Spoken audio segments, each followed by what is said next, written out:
Afternoon. I'm delighted to welcome you all here to this very important occasion, which is the 6th Annual Symposium of the Bucksbaum Institute for Clinical Excellence.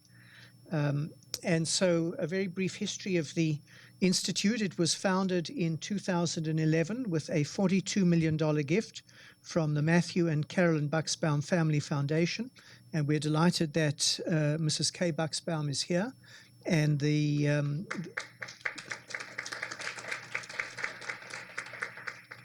she and her late husband, Matthew, were the force behind founding this institute, along with Mark Siegler. And what they had in mind was something that sort of gets to the very center of who we are as an institution.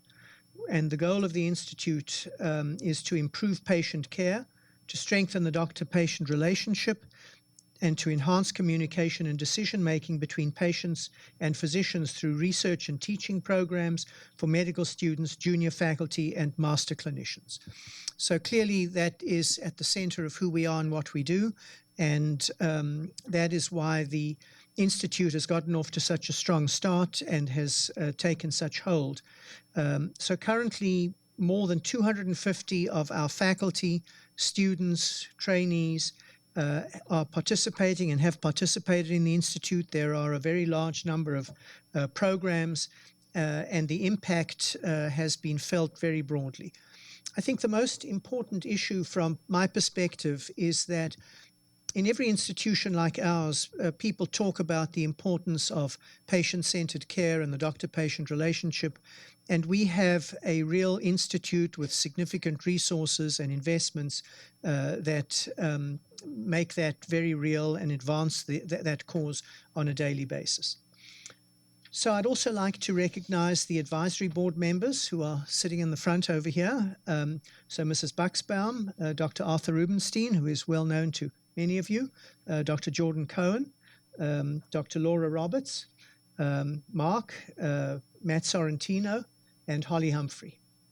I don't see Holly, but I'm sure she'll be here in a short while. So this advisory board is really a very robust group. They give us lots of honest and very constructive and helpful advice, and have played a major role in the wonderful outcome that we've had.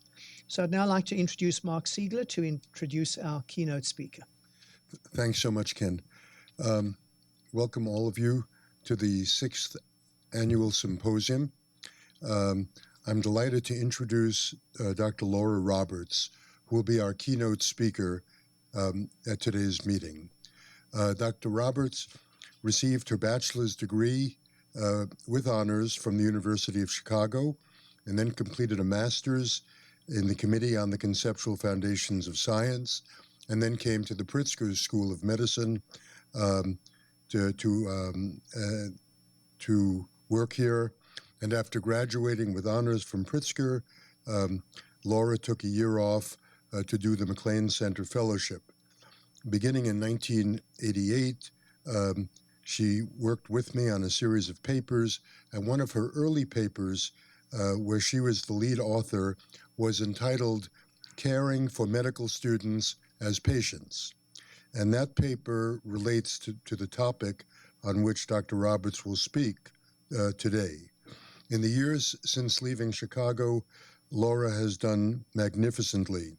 Since 2010, she served as chairman of psychiatry at Stanford, where she holds the Catherine Dexter McCormick and Stanley McCormick Professorship in the Department of Psychiatry and Behavioral Sciences. Dr. Roberts was the first woman to be elected president of the American Association of Chairs of Departments of Psychiatry. She's an internationally recognized scholar in bioethics, psychiatry, medicine, and medical education. She's written hundreds of peer-reviewed articles and has written or edited more than 15 books in the areas of professionalism, ethics in psychiatry, and clinical psychiatry. I regard her as the leading psychiatric ethicist in the United States. Dr. Roberts has been the editor-in-chief since 2002 of the journal Academic Psychiatry, and she was chosen twice to receive the Distinguished Psychiatrist Award from the American Psychiatric Association and received a Lifetime Achievement Award from the Association for Academic Psychiatry. Today, Dr. Laura Roberts' keynote talk is entitled, In Becoming a Physician, Wellbeing and the Formation of Good Doctors. Please join me in welcoming our former colleague and medical student, Dr. Laura Roberts. Great. So nice to see everyone. So my disclosures, I've had a lot of NIH grants and other grants, but today I'm really going to be talking about my labors of love related to medical student well-being, resident well-being, and these projects were funded by the Gold Foundation and by the Milton Rosenbaum Foundation. So Mark Siegler was my mentor back in 1983 we started, but the little known story is that I avoided him like the plague. He wore big purple bow ties. Did you retire those? Yes. Oh, okay. And at that time, it was possible to smoke cigars at the hospital. And so here was this, whirling dervish of a gentleman with purple bow tie, cigar smoke going in every direction. And he wanted to know if I was really interested in ethics. And I thought, well, if it involves you, maybe not so much. But he did get me into his physical diagnosis course. And so I spent 6 months working very closely with Mark. And it was the beginning of, I think, an incredible professional relationship, personal friendship. And so I just wanted to begin by acknowledging what a wonderful gift it has been for me in my career to work with such a wonderful mentor. So I wanted to thank you for that. And he stopped smoking cigars, which is great. So let's just take a minute and remember what it's like to be a medical student. Remember that first hard day. Remember the joy when you got in, how great that was. But the anxiety, the apprehension, the uncertainty of going for your first day of your clerkships, what it was like to interview your first patient for their medical history, to do a physical examination. These are incredible moments in the formation of a young physician. For me, at University of Chicago, while I was in my medical training, I had my first child. And so I also had the experience of being a patient with a lovely, healthy life event, but a patient while I was myself in training as a young physician. And it was so weird. It was so weird to have your classmates walking down the hallway, somebody looking at your chart, feeling, I think, kind of a feeling of vulnerability when you're in a sick role, even though for me it was a healthy life event. And what I figured out, having been kind of sensitized to that experience, is that many students in my classes were also patients. There was a student in my second year who attempted suicide. I found out because one day I was rooting around trying to find a patient to interview for my interviewing course, and my classmate was in the CCU. There were other students who had mental health issues. I observed one of my classmates drinking alcohol in the anatomy laboratory. And so I became incredibly sensitive to this idea of what happens when you are a patient and a physician in training. And how does that vulnerability work? How does it work within us? Does it make us feel more stigmatized, more frightened, more disempowered, if I can put it that way? But also, doesn't it make us more compassionate? If we ourselves have ever been a patient, we don't like being treated as an object. Wouldn't it be hard for us, in turn, to treat others as objects? And so that was the origin of this work. I started many years ago when I was a student working with Mark and others in the center. And that's much of what we're going to talk about today. But first, let's get some big picture perspective. There are a lot of young people seeking to become physicians. We're not quite at the peak in the number of applicants. That peak occurred in the 80s and 90s. But we have many, many thousands of young people who are seeking to become physicians, about equal numbers of men and women. And if you compare just 6 years ago, 7 years ago, We are growing in numbers. So there's been a 12% growth in the number of medical students in the United States. In 2010, there were about 79,000 medical students. Now we're above 88,000 medical students. So it's a big number. And the number of medical schools is growing. So there are medical schools newly accredited or in the kind of candidate stage across the country. And so this portfolio of young physicians is growing. And the intention, at least of several of these new medical schools, is to really bring much greater diversity, inclusiveness, more of a mirroring of the professions on the base populations that we serve, more ability to serve rural and other communities. And we include, if you include with the projections, we anticipate a 30% increase overall of medical students in this period of time right now. That doesn't even include the DOs. So the doctors of osteopathy are also growing. And so what we're seeing is really a radical increase in the workforce of physicians in this country. And we really need it. We have about 846 active physicians in the United States, according to the American Medical Association. A relatively small proportion going into academic medicine, so it's particularly lovely that we have so many people going into academia from University of Chicago. But it's an aging workforce. 1/3 of US physicians will retire within 10 years. And we know that there are shortages in primary care, in psychiatry, and we anticipate by 2025 a significant shortage of primary care and non-primary care physicians in this country. But let's step it out.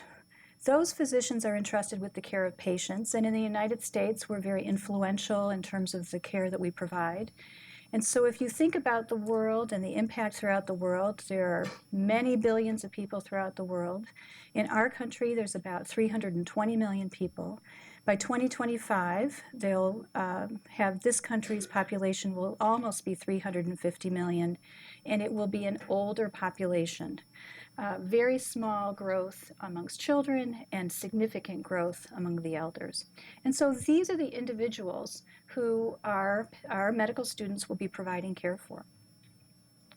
So again, remembering this, I love this Herman cartoon, you've got to start sometime. Why don't you operate on this one?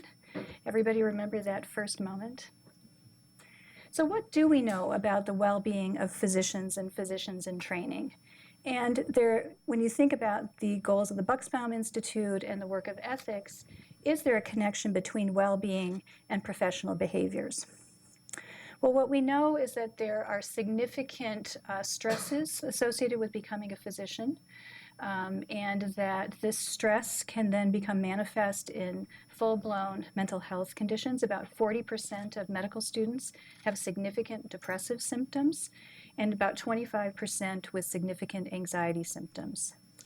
And when you look at suicidal ideation, it is really quite a profound issue that the most talented, incredibly wonderful, incredibly gifted young people in this country are really facing the issue of suicidal ideation and feeling that their lives are worth living.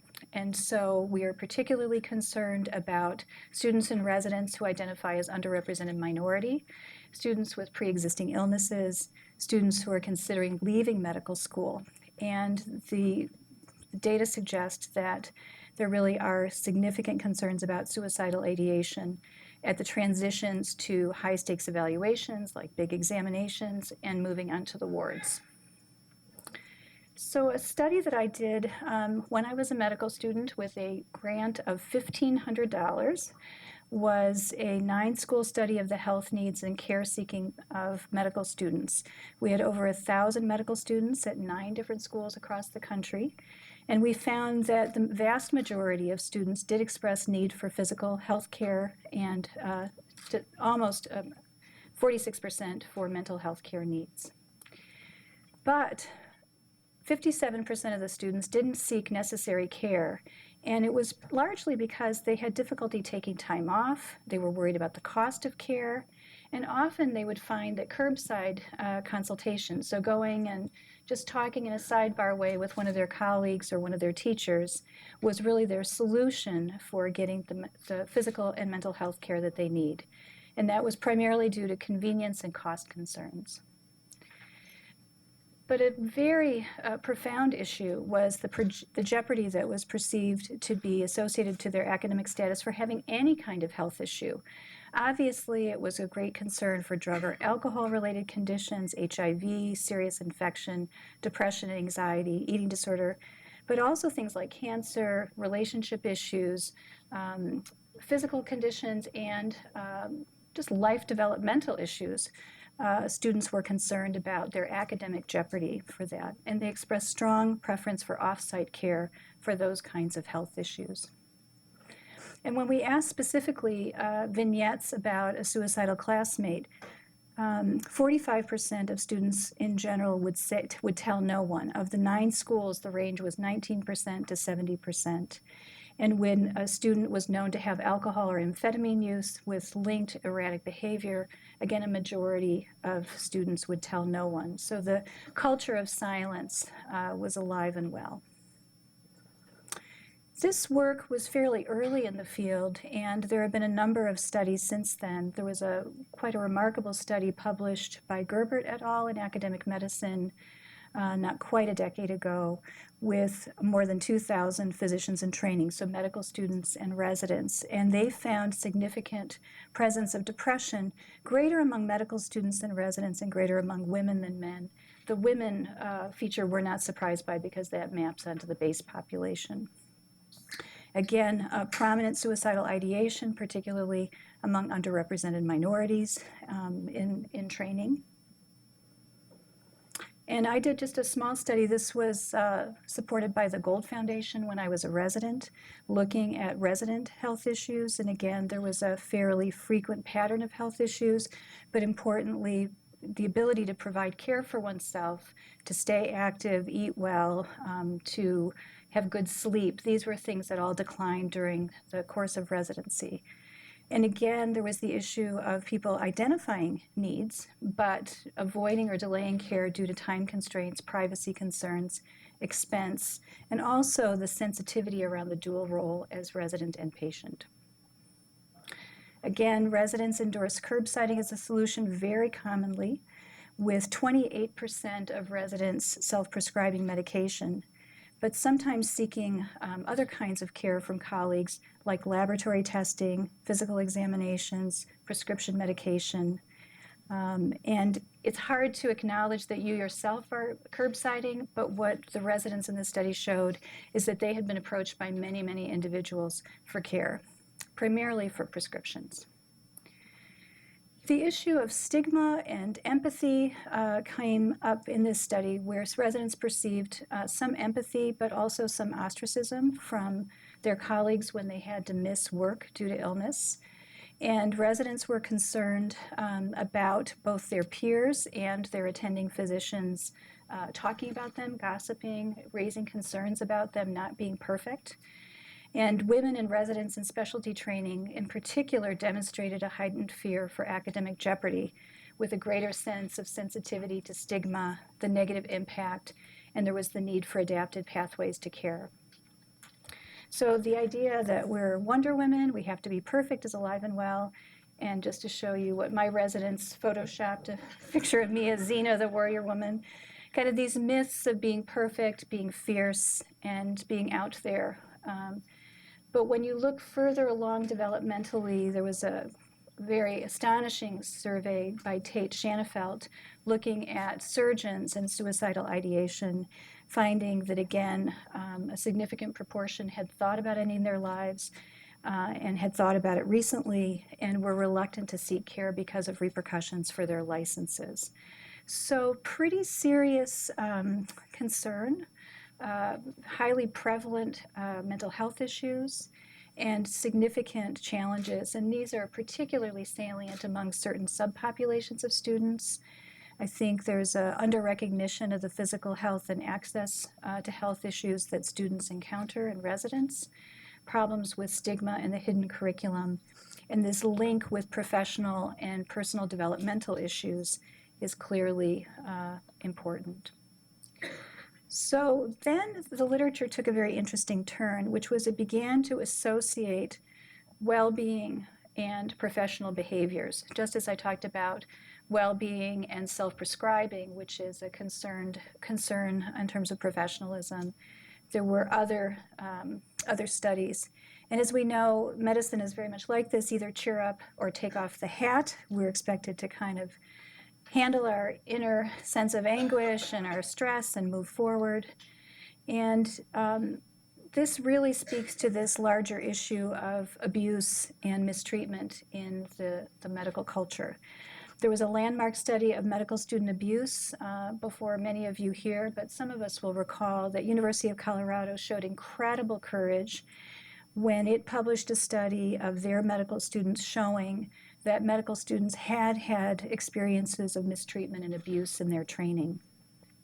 81% of the students by the end of the fourth year reported some kind of an experience in which they felt belittled, mistreated, and the highest incidence was in the third year, the clerkship year, with 20% of the students experiencing at least 5 episodes of abusive treatment that was either of major importance and very upsetting. So not trivial. Fast forward now to 2016. After that study, the AAMC, as part of its graduate questionnaire, began to really deeply inquire of graduates what their experience was like in medical school, and it has absolutely improved. However, in 2016, 38% of graduated students indicated that they had experienced mistreatment or abuse, and not just being embarrassed or uncomfortable, and 18% of the students reported witnessing mistreatment of a peer. In 2016, graduated students reported they had been publicly embarrassed or humiliated, subjected to offensive sexist or racist remarks, had been required to perform personal services such as picking up dry cleaning or babysitting for their teachers, denied opportunities for training due to gender, given lower grades due to gender, and were subjected to unwanted sexual advances, but at much, much smaller proportions than in the past. So at this point, the field has really studied this very, very carefully, and it is clear that harassment continues to be an issue within the medical culture. Verbal abuse and gender discrimination, less well documented gender discrimination, but still a significant issue in our culture. Sexual harassment, thankfully, is lower, racial discrimination lower, but there are cases of something that should be, all of these things should be zero tolerance, but the presence of even physical abuse of trainees does occur. So this has then now led to this burnout literature, and I'm sure many of you are aware of this beautiful work by Derby looking at the presence of burnout. Now, burnout, I hate the name burnout, but it's really, and it's not just depression, it's this idea of being emotionally exhausted, feeling distance from others, and a low sense of personal accomplishment. And in this study by Derby, published in the Annals of Internal Medicine, about 50% of students in this study met criteria for burnout, and 46% met criteria for depression, and 11% had contemplated suicide in the prior year. So we know that these patterns are being found over and over and over, replicated in multiple studies. University of Pittsburgh just recently published another project on burnout and depression, and it really looked at exercise, nutrition, sleep as being big drivers of self-reported exhaustion. So now becomes the link with unprofessional behaviors. For an emotionally exhausted, emotionally distanced, low self-efficacy kind of person, apparently there's a greater likelihood of engaging in behaviors that are problematic, like signing an attendance sheet for a student who's not present, cribbing from another student, taking credit for someone else's work. So there's a kind of a deep concern that's not just touchy-feely oh, should people feel good? Should people feel better? But what are the radical implications for their conduct as physicians related to this phenomenon? And Derby and others have shown a clear association between the number of, say, cheating or dishonest clinical behaviors and these factors related to burnout and exhaustion. So there seems to be almost like a teeter-totter where burnout, depersonalization, being kind of worn down years out, and the presence of clinical depression seem to create a context where there's lessened empathy. But the incredibly positive features of being a medical student, the sense of having a high quality of life and personal accomplishment, social activity, can work against those negative factors in medicine. In fact, we're learning now that unwell physicians negatively affect healthcare systems, and that these issues are serious in terms of being willing to sit with patients, understand their needs, understand maintaining kind of careful, due diligent behaviors around error, making errors, and being attentive to patient concerns. The work that Fairkopf has recently done has shown that medication errors are greater among people who are burned out. So now what we're thinking together, sorry, I'm going to move through that, is the more positive piece of this, which is that if we can learn about how these negative kind of emotional exhaustion and burnout can cause negative behaviors, we could actually flip it around and think about the more positive message here, which I love this quote, which is, although the world is full of suffering, it is full also of the overcoming of it. I think this is an important message for all of us. We know that these factors in our culture may affect us negatively. They also then may move us forward to overcome these same issues. And so there's an emerging literature about physician wellness, mental well-being, social well-being, physical well-being, and this integrated whole of well-being, and how this leads to actually much more positive patient care behaviors.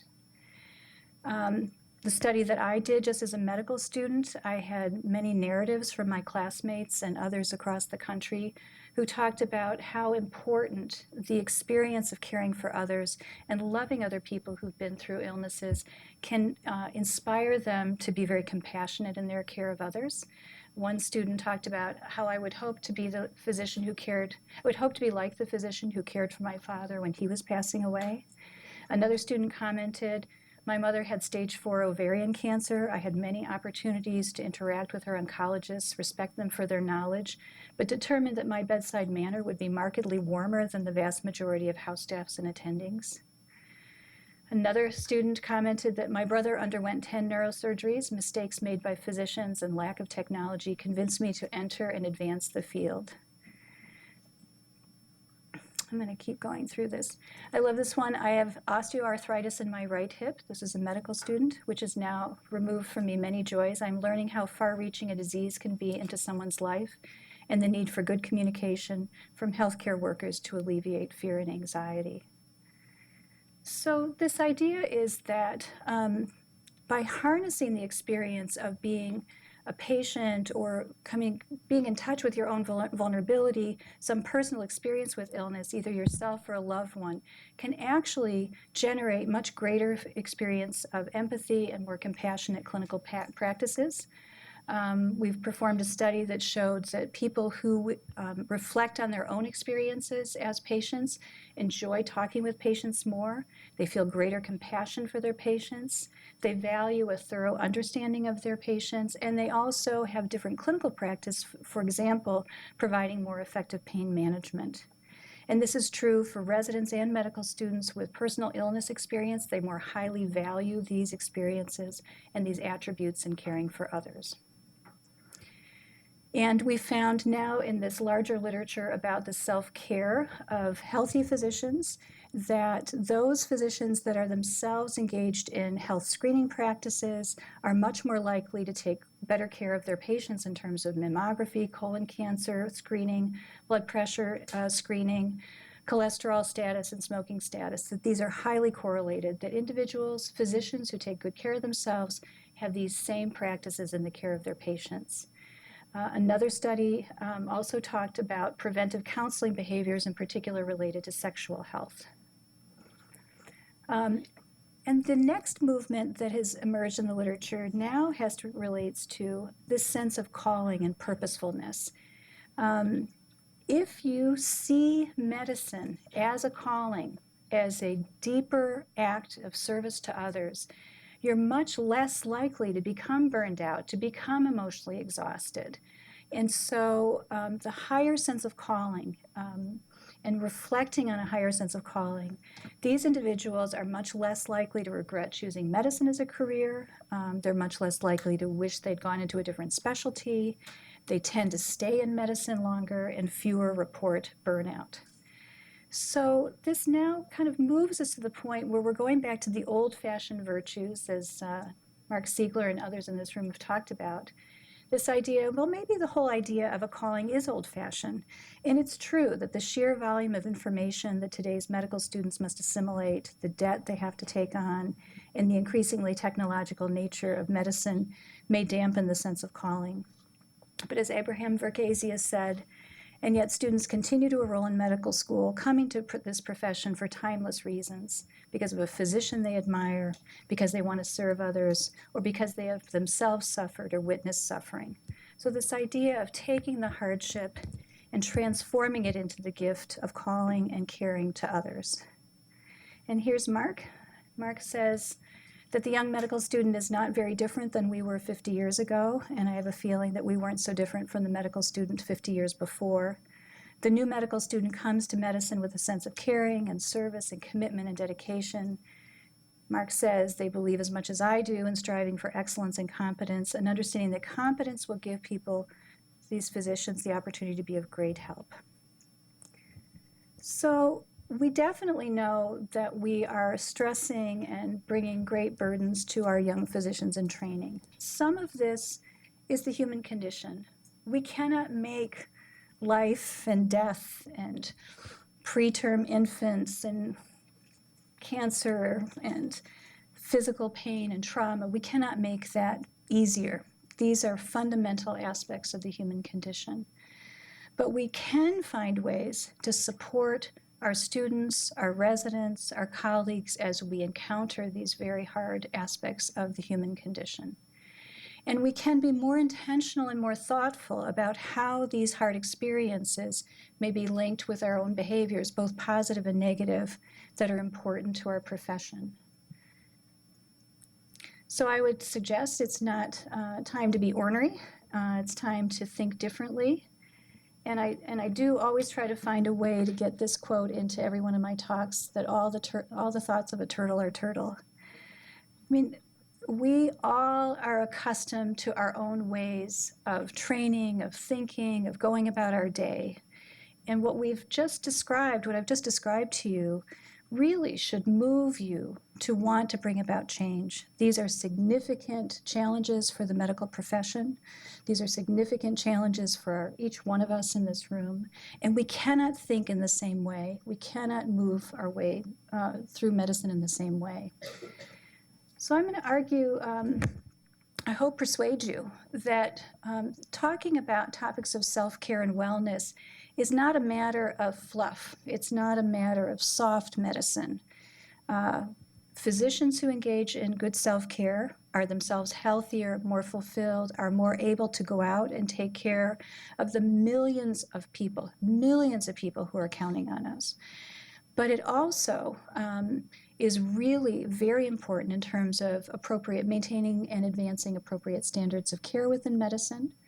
So it's important for us to think about self-care and wellness of our young colleagues, to think about life cycle issues, natural issues, just as I had a child, just as people going through life may have relationship issues, that these are important experiences for the young physician as they're forming into a good doctor. And that every institution has responsibility for explicit and realistic policies and routines that foster a positive learning environment. Curricular interventions, and there are many out there, but that try to capture through narrative approaches your own experience and how that may be applied to your own conduct as a caregiver. is really very important to support in the curriculum. That different specialties have different challenges. In psychiatry, the challenges are very different than they are. We were listening this morning about pediatric ophthalmic trauma. That is a radically different kind of issue than what a psychiatrist deals with. And yet both deal with significant stresses that are very hard during the course of becoming a physician and a specialist. So thinking about specialty-specific activities for teaching, making sure to have small group discussions with targeted content, looking at things like sleep, nutrition, exercise, self-care skills during your training. And then all of us have the responsibility for coaching and supporting others, being good role models and mentors. I can't emphasize enough how study after study that we've done and have been done elsewhere that young physicians and all of us really need safeguarded pathways to care, where there's protected access points, there's ways to afford the care, and role separation so that when a student goes in, they can feel like a patient who is receiving proper care, not that they're a trainee who's somehow violating social norms for needing health care.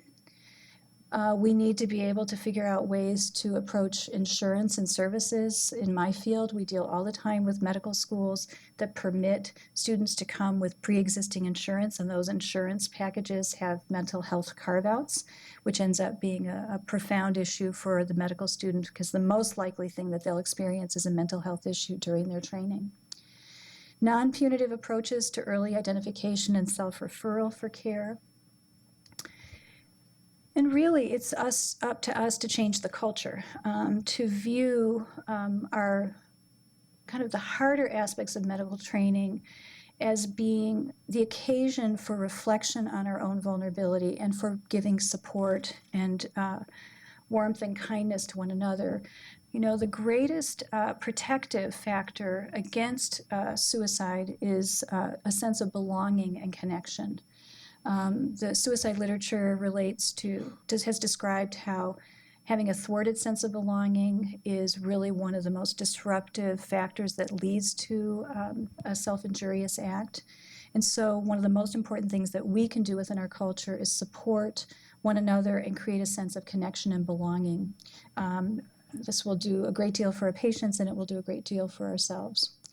So clarity around this professionalism piece, I think, is really also important. I was very disheartened when the literature started to equate depression with unprofessional conduct, and yet we are finding that people who are emotionally exhausted and feeling diminished and ill are having greater difficulty with professional behaviors. And so it's a hard thing for us to look at, but it's important for us to follow through on, and the importance of leadership and role modeling. So this is where the Bucksbaum Institute really continues to be so very, very important. I think, Kay, this wonderful gift is to University of Chicago, but also as an inspiration to other institutions across the country is so important.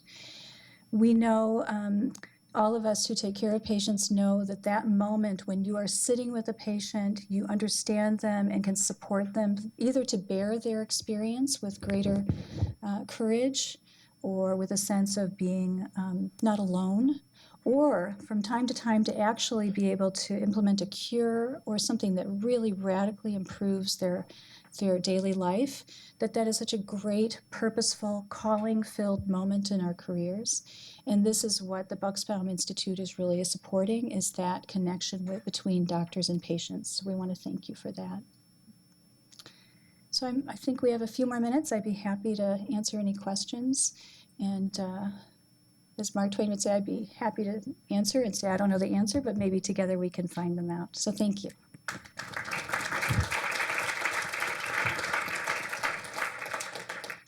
It's a hard topic. I know it is a hard topic to be talking about. So, questions? Well, I think you stated it so well. This idea that we have to be perfect, invulnerable, top of the class to be any good at all, I think is one that we have to challenge. And it does take leaders to challenge that. It does probably take empirical study too, to look at the conduct of physicians who have been ill. What we know, preliminary work suggests that from a patient satisfaction point of view, they may be even better doctors, that their clinical practices are equivalent to other doctors. And so there are many things that we can do, certainly as opinion leaders and role models, but also through empirical study to question some of these assumptions of our field. Just to follow up on that,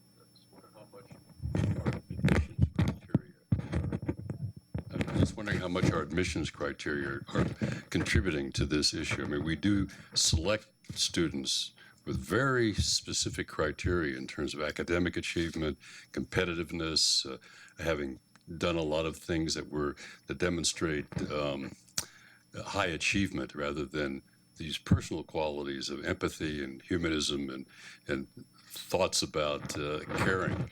I just wonder how much we are producing this culture by virtue of the kind of people we select to come in the first place.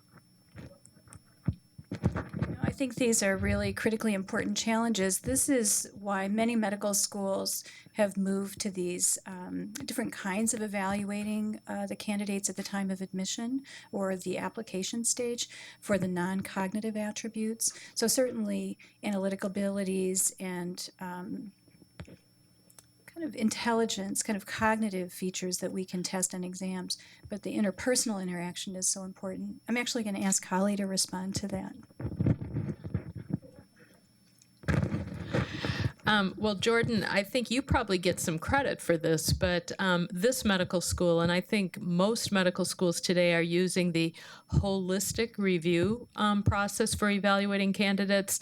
And to the extent that the medical school is really clear about their mission, and then they line that mission up with the holistic review parameters, the academic performance is one of many attributes that we look for. And I personally think that the environment that is created in the institution can either support or detract from the holistically reviewed students who are admitted to medical school today.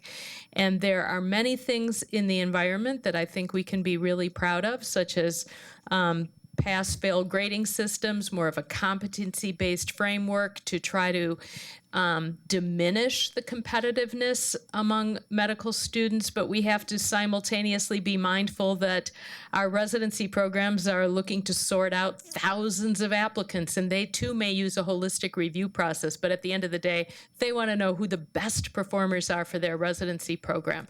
So trying to create a culture of support for individual, empathic, compassionate physicians in an environment where everyone's looking to achieve excellence and find the best is complicated, but it's certainly not impossible. What I would comment, and then I'll get to Lainey, is that you can only do so much in administration and curricular leadership. It's actually up to all of us individually to express kindness and support to one another. Arthur, did you want to respond to this? Yeah. I hate to dominate, but I've got to say something. Recently I was helping a college student about her application to medical school, and so I learned a little more than I would do, but not as much as you. But one of the things was, the cutoff for MCATs is so strict at the top schools. It was really shocking to me. They wouldn't even think of her, and she was great, because her MCATs were so 35 and not 37 or something. And, I wonder how much U.S. News and World Report has really distorted this whole thing. And we pay lip service, we don't pay any attention to it, but we do. So we are at fault, I think, for talking at two sides of our mouth. It just bothered me a lot. I think it's better with the microphone, isn't it? Yeah. Great talk, Laura. Thanks. I'd also like to point out another area where I think we're doing harm, and that is for those of us who have gray hair. When you took step one, you called it a pass-fail exam. And now the numbers count, and they count a lot in many, many of the specialties. And I see the medical students so stressed from this, something that none of us stressed about because it was a pass-fail. So in some ways, we've gone backwards. So we take these students, whether we go through a holistic approach or have a 37 cutoff, and then we bring them in, and after year 2, it's sort of like, we were just kidding. Of course, your academics matter the most. So I just want to point out that if we want to think about ways of de-stressing, we should think about how we can change the requirements about how important step 1 should be. So I'd like to challenge people to follow their hearts a little bit. Mark didn't tell you, but when I graduated from University of Chicago with all these fancy titles and honors and all that, I followed my heart to University of New Mexico. And I spent the next several years at University of New Mexico. And I also went into psychiatry, I'm like the living example of oppositional defiant. I'm like, you're not supposed to do any of the things I did, and yet still, I'm now the chairman at Stanford. So I'm just telling you, you can follow your heart, follow your passion, do what matters most to you, and be successful from an external point of view, for sure. But find joy and a sense of passion every step of the way, but by challenging some of the common wisdom. So I wasn't supposed to have a baby in medical school, and I wasn't supposed to go to New Mexico because it isn't, I don't know what its ranking was on U.S. News and World Report. I went because the patient population was unbelievable. I knew that I could learn from my best teachers, which are our patients, and I knew that I would find my path there. And so that was really, I think, a great decision on my part. I've never really regretted it, but it's certainly not what the textbook would tell you or what the formal advice from many mentors would be. So I really urge people to challenge conventional wisdom, to not think like a turtle just because you happen to be a turtle, and follow your passion, follow your heart. I think it will prove to be a sense of source of inspiration throughout your career, and it certainly will help in terms of feeling purposeful and staving off some of the cynicism and negative behaviors that we see many of our colleagues who are following the conventional wisdom are falling into. This half of the room has been very quiet. I'm going to put you to work. How about can you tolerate this? We have one over here. Good. To the extent that a calling is still important, do you think that is something that's intrinsic, or can you actually reach that and try to engender or teach that in people who don't come to medicine with that sense of a calling?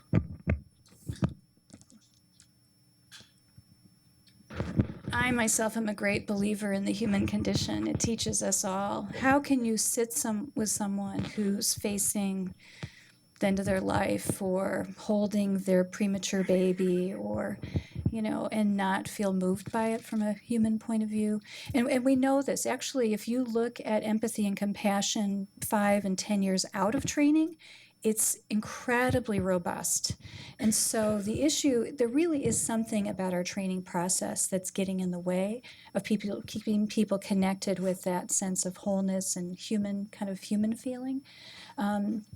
I suppose there are some medical students who come who are just interested in a very intellectual way and don't have their heart in it. But I would challenge those of you who are at admissions committees. Is that really what you see? I don't see that when I've reviewed files. I see people who are a combination of heart and head, and that's why they come to medicine.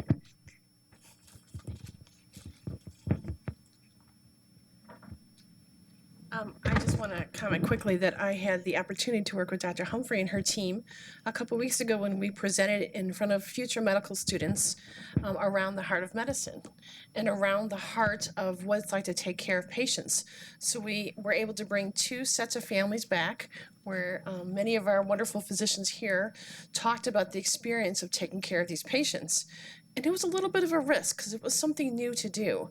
But to look out into the over 100 students in the audience and see what moved their heart, hearing from the families, but even more hearing from the clinicians that care for those families, was pretty remarkable. And so the more, I think what you just said was beautifully said, the more we look at empathy and show them examples of how they're changing someone's world every day in their profession, I think really helps with that passion. Yes, there's grades and those things, but really telling the stories of what they're doing to make a difference in people's lives, that's amazing. Any thoughts on that experience? Oh. Yeah. Thank you for a great talk. I was going to ask you, how do you teach senior faculty to be kind to residents? Because you know,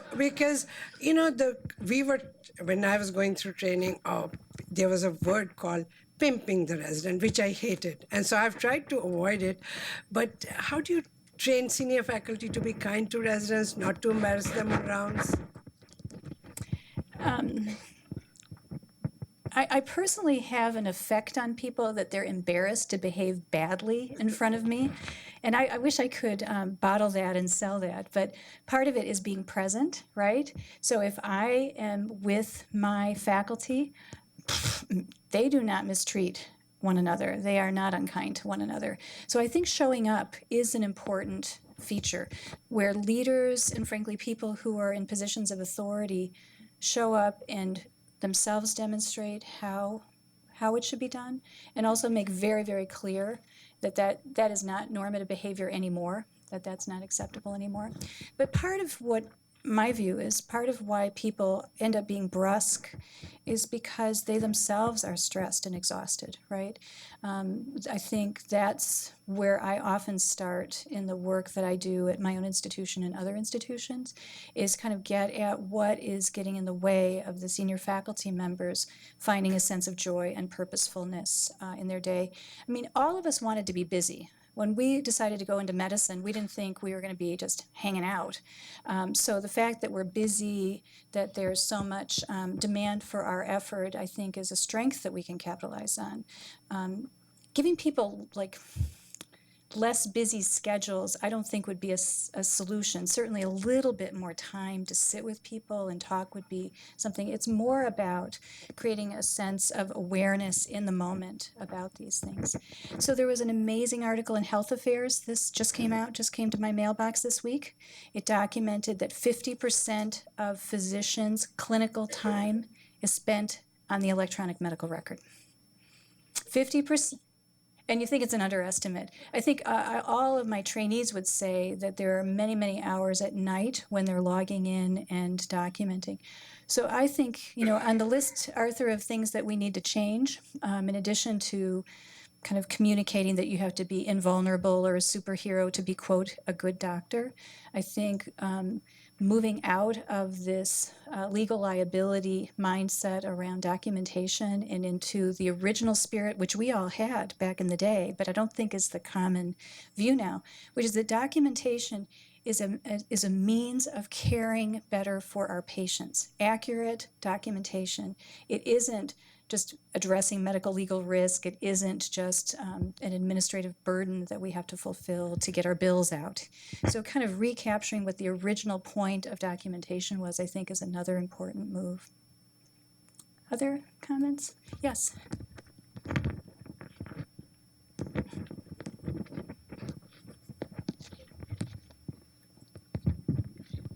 Hi, yeah, so I'm taking the MCAT tomorrow, so I'm a little far off from actually being a physician, but I was just wondering if there's any kind of longitudinal studies of the kinds of students that select like pre-med versus like actually become medical students. I'm wondering if there's like some kind of difference between like correlational data or causational. So in terms of the interest that you have in the specialty, or? Well, really like where does the kind of vulnerability originate? Is it like the students who select to become pre-med are going to be more vulnerable for a lot of like mental health issues and things like that, or does it like originate during? Yeah, no, it's a wonderful question. So if you look at transitional age youth, so here's Psychiatry 101. Average age of onset for mental health conditions, mental disorders is age 14. So many individuals will have already had a first episode of depression or anxiety by the time they're in college, let alone applying to medical school. One of the positive things that's happened is we have so much better treatments for mental health conditions. People can actually go to college, go to medical school, and do very, very well. The key is what Arthur said earlier, is making sure that you have appropriate treatment, so understanding how to access care. If you look at young people, those in college, those who are working, and those who are neither. The students who are in college have better mental health overall. If you then look later at the different professions, law school, medical school, dental school, different schools, actually being in medicine may be protective in comparison with other professions. So I think we've got strengths going into this. I don't think that there's an a priori vulnerability that's disproportionate for people going into medicine. It certainly hasn't been demonstrated. In fact, the opposite may be the case. But the real issue has to do with the things, as Arthur highlighted, is recognizing when you might have a mental health issue, a relationship issue, problems maintaining your sleep. My life has been plagued by insomnia, and so learning how to address insomnia in a very constructive way, not just viewing that as a way of life. Oh, you're a physician, you can't, therefore you're not going to get a good night's sleep for the rest of your life. Recognizing that there are actually things you can do to address that, I think is really, really great. So no, I don't think there's an a priori vulnerability of medical students or pre-med students to these conditions. I think training, we know that training itself does produce more anxiety. So individuals, there have been studies with surgical residents where they go through their first year and they have symptoms that basically look a lot like PTSD, but then it resolves within months. So it appears to be just situational. Yes? Thank you so much. I read in the lay literature, I think in the New York Times, about specific efforts at Stanford to facilitate work-life balance in the senior faculty that we heard about before. So can we swing from the young people back to the old people and talk about what specifically is going on at Stanford? Yeah, we have a neat program called Home by Dinner. Home by dinner. Home by Dinner. And it was literally incentivized. This is a particular program that was done at Lucille Packard Hospital, where many of the it's the children's hospital for the Stanford faculty. Coaches and educators went out to teach people how to be much, much more efficient about their electronic medical record work. And then they incentivized it literally at the department level, so the chair is paying attention, and at the faculty level to try and then they tracked when people were doing their medical record work. And so the physicians who got their work done and got home by dinner, or at least we assumed they were going home, they received financial support. So that's one example. I would say we talk quite a lot about these issues at Stanford, and we're busy. We're very, very busy. We're working hard. But there's a kind of an intentional dialogue about the need for self-care, nutrition, and also the literature about how if you take better care of yourself, you are going to take better care of your patients. So you don't begin to think, oh, if I'm engaged in self-care, I'm a wuss, and I'm not really a real doctor. The evidence about being in good shape, taking care of yourself, and then having good clinical practices is something that we talk about at Stanford quite a bit. Yeah, thank you for a nice question.